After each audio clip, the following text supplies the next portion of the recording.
This is Catholic Forum. I'm Bob Krebs. Leo Stakinski is with the Blue Hen Rosary Cenacle, and I'd like to welcome Leo to Catholic Forum. Thanks for being with us today, Leo. I appreciate your time. And thanks for having me. Leo, we're going to talk about the Blue Hen Rosary Cenacle and what that is and how it got started. Before we get into that, tell us a little bit about yourself, if you would, please. Sure. I guess I came from a pretty much regular family. We had mom and dad were married for 56 years, and I have three brothers and a sister. And, we're Catholic. We would go to Mass every Sunday. And, I guess as time went along and I went to college at the University of Delaware, for me, things, I guess, got a little bit off track. I started partying and getting involved in things that I shouldn't have. And I guess I'm happy to say that 32 years ago, I quit drinking. And that's when I came back to the church. And it's through the church and the sacraments that I can say that I'm happily married for 30 years. I have four boys, two of them which are on the autism spectrum. I'm semi-retired. 2 years ago, Del Tech asked my wife and I to start coaching cross country. So I'm the men's head cross country coach. My wife is the women's. She's much more accomplished runner than I am. And I basically, I'm teaching in the fall at Del Tech. I'm teaching macroeconomics. So that's about it. Yeah. So are you a Delawarean? Did you grow up around this area?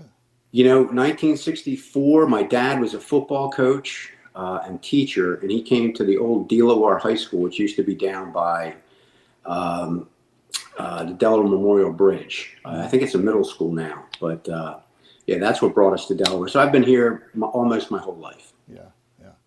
And were you a cross-country runner, or is that more your wife? It's funny. I was pulled into it, I guess, from my wife. I after you go to college and you get involved in different things. I played racquetball for a while, and then when our kids started coming, my wife was like, "Let's just start running." And she's one of those people that doesn't give things a lot of thought ahead of time. She's like, "Well, let's go run a half marathon. Let's go run a marathon." And she's more accomplished. Like when she would run a marathon, she always qualified for Boston.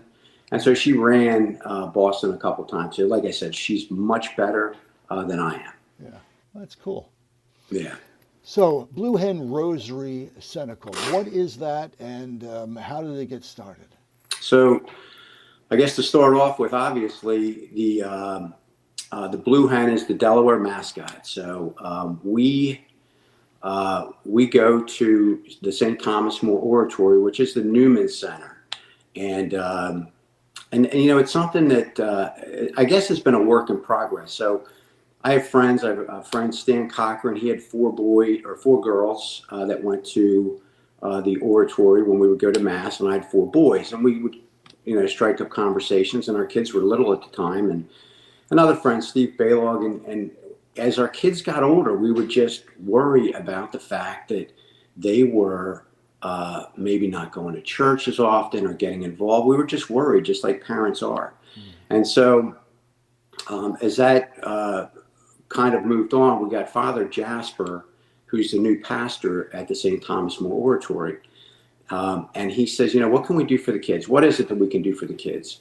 And I talked to my wife, and we basically said, why don't we propose a rosary for the kids? We'll call it the Blue Hen Rosary.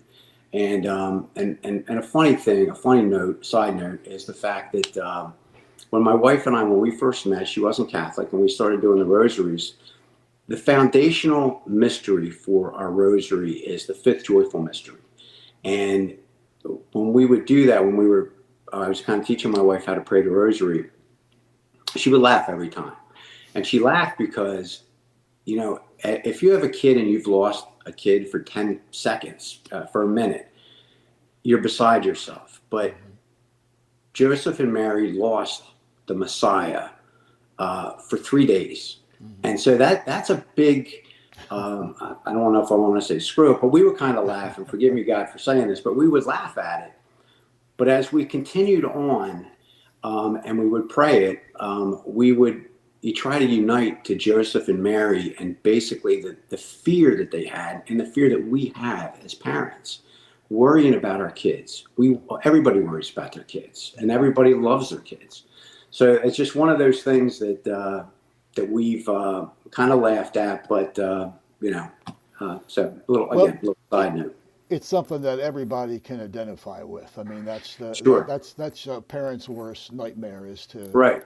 to lose a child, whether it's through death or through like you're just 15 minutes at the mall or something, or so I know. it's something that's very identifiable. Yeah. Yeah. So again, I don't know whether it was a plan by God for that to happen, and maybe it's just something that we can look to as the foster father of our Savior and the Blessed Mother, that they had that happen to them, and if we can kind of think about it and unite with it when we pray for our kids, that's why it's the foundation of our cenacle. So you developed this rosary, and you and your wife were praying it for your children and for others. Yes. And then what happened next? Well, again, so Father Jasper said, "Let's do it. Let's do it." So it started last October. So we're coming up on a year, and basically what we do is we have a book, and I ask people if there's someone that you want us to pray for, give us their names. Now, some people are a little funny about it, and some people think of it in a different way. Like some people will give me first, middle, and last, which is fine. And I put them in the book. And then some people are a little nervous, thinking, I don't know if I want my grandson. So I said, look, if you just want to say Joe's grandson Mark, I am sure God knows who that is. Mm-hmm. So we put him in the book, and we've kind of evolved since the Newman Center is basically solely for the students. We are doing it at Immaculate Conception Chapel, and we do that on every Friday at 5 o'clock, and we do 15 decades of the Rosary. So every Friday, 5 o'clock at Immaculate Conception, that's in Elkton. Yes. And then people gather and you pray the rosary together. How many Yes. people usually show up for the? Right now, since it's kind of new, we just started the new location in September. So I would say we have between 7 and 10 people, Mm-hmm. and then we have a Zoom link that we have. And for that, we have anywhere between 8, 10, 12, 14. And we really have people from all over the country, depending on who makes it each week. Uh-huh. That's interesting. So if you can't make it out at 5 o'clock on a Friday evening, but you're home with your computer or your iPad, you can join that way. Yes. Yep. Yeah, yeah. And so you have a book where of the people who you're praying for, you pray the rosary. Is that it? Yeah. Well, we do 15 decades of the Rosary, Right. which for a lot of 15. people is a lot. And I've said this often. I was like, if you can get on and say one Hail Mary, that's great. If you can say one decade, that's great. If you can say 5, anything that we can get or anything that you can give us is more than we had before. Right. So if you can just get on there and do it, that'd be fantastic. Yeah. Yeah, that's great advice, especially, what does it take, maybe an hour or a little bit more? It's 45 minutes. It's Oh, almost that's good. 45 minutes to the button. Yeah. So I know it's 15 decades, and I know that we kind of sometimes eliminate some of the long readings in between, like Mm-hmm. discussing the mysteries, like we mention them, and then we just go ahead and start into the Our Father and Hail Mary. So, many parents are dismayed, that their children have fallen away from the church while they're in college or maybe high school, but mostly college. What advice would you give to them? I think the best advice is dialogue. When from a personal perspective, if I didn't have my father at the time when I was going through some of the things I went through, I don't know if I'd have made it. I think dialogue and talking to your kids and talking to them. I don't mean to be political right now, but I think as far as standing up for your faith and opening dialogue, nothing could have been greater than what Charlie Kirk had done. So I think that's probably the most important thing. The other things that I would check out, and it's going to, I would say start in high school when the kids are starting to go to college, is find out what Newman centers are available at each individual college. Now, Newman centers are almost at all of the colleges throughout the United States. Now, a little funny side note, when I was mid 70s, I had an older sister, and she came to me and she says, Lee, she goes, we've got to go to this mass at the University of Delaware. They don't do any singing. It's only 30 minutes long. So would you like to come and do that? And we started going to the Newman Center at the St. Thomas More Oratory in Newark. And that's where we got a chance to meet Father Zuper. And if I can just give a quick plug to Father Zuper. Sure, If absolutely. anybody didn't know him, what a great man he was. And in the early 70s, he was told that he couldn't perform Mass. And it went to court, and eventually it went to the Supreme Court. And he won. And it's a precedent-setting case. And it's because of this case and because of this man that every university, secular university within the United States, can practice Mass. So I can't tell you how important it is and how many acts of conversions, how many priests, how many nuns, and how many opportunities there are for kids these days because of what Father Zuper accomplished at the oratory. And for me, it's ground zero. And I think, especially here at the Diocese of Wilmington, go get to know the St. Thomas More Oratory, which is the Newman Center, and go ahead and also seek out the focus group. They have focus groups at a lot of the colleges too. So those are the two things that I would recommend. And the last thing I would say is pray. A lot of times our kids don't want to listen to us, but pray. And again, 5:00. If you can join us at Zoom, where we're having the more the merrier.